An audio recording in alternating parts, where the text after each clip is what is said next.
Bom dia, ouvintes da Nova Brasil FM.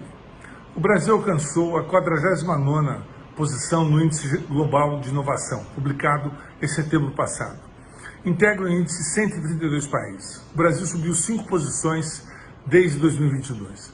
Para a 10ª economia mundial ainda é pouco, mas considerando a queda dos últimos anos em investimentos em ciência, tecnologia, inovação e na formação de recursos humanos qualificados e ainda o cenário geral acumulado até 2022 de restrição orçamentária profunda para universidades públicas federais e para a utilização do Fundo Nacional de Ciência e Tecnologia, foi um resultado bastante relevante, que levou o Brasil à frente do Chile e do México, mas ainda deixa atrás a Arábia Saudita, Emirados Árabes, Tailândia, Malásia e da maioria dos países europeus. Essa pontuação não repercute diretamente na produção mundial qualificada científica brasileira, mas a repercussão dela e do que conquistou no passado recente transferindo conhecimento científico para a inovação. Nenhum país é capaz de impor competitividade à sua economia sem inovação industrial, e não se consegue inovação sem um ambiente denso de capacidade de recursos humanos em nível superior.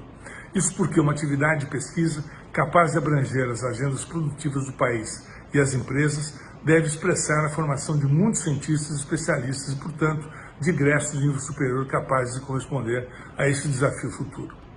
Essa posição do Brasil deveria mobilizar com rapidez os currículos da educação superior e uma mais ampla preocupação das universidades com os impactos na formação graduada e em decorrência com a pesquisa.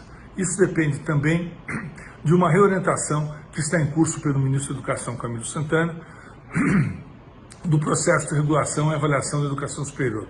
Daí enxergarmos que o processo de avaliação de um curso ou de uma instituição necessariamente tem repercussão educacional, social, econômica, na ciência, na pesquisa, no emprego e no crescimento da nação. Mas, infelizmente, por muitas décadas, as políticas de ciência e tecnologia, de inovação e industrial andaram em trilhos diferentes entre si e com os da educação.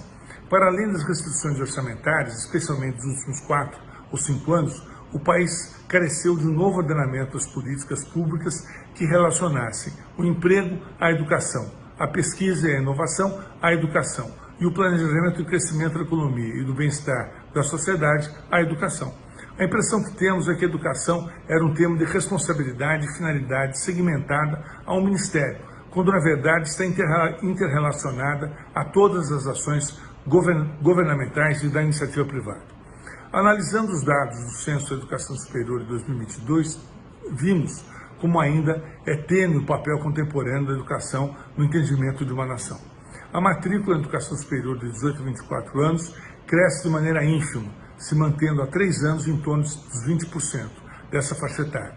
A evasão de cursos superiores se mantém entre 52% nas públicas e 60% nas particulares já faz tempo. Nas engenharias, para um total de mais de 960 mil vagas abertas, apenas 161 mil ingressaram. Nas engenharias ainda, a desistência e evasão chega a 70% dos matriculados. Ao todo, as engenharias acumulam 86% de sua capacidade formativa desocupada ou obsoleta. Números equivalentes ocorrem aos cursos de tecnologia. A maior expansão da matrícula ocorreu sobejamente na educação à distância, com o decréscimo da matrícula dos concluintes das vagas ocupadas no setor público. Só nas federais, quase 27% das vagas novas não foram ocupadas e mais de 130 mil vagas remanescentes não estão sendo ocupadas. E nas estaduais, 25% das vagas sobraram. A educação à distância, que se esperava ser o espaço de inclusão regional, superando as restrições de mobilidade e acesso, se tornaram a escolha principal por mais de 63% dos ingressantes na educação superior e já alcançam a paridade na matrícula total. Currículos presenciais antigos, obesos, copiados e sem a menor competitividade devido aos concluintes, expressam os currículos da educação à distância. E assim seguíamos congelados até 2022 na educação superior, numa roda que, se girava em falso, passou a girar para trás.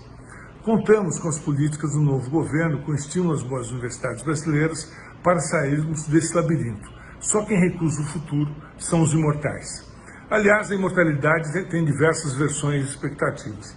As mais coerentes, no entanto, são aquelas presentes na literatura de Papini e Borges, que transformam os imortais em inertes, como as pedras. Bom dia a todos e todas.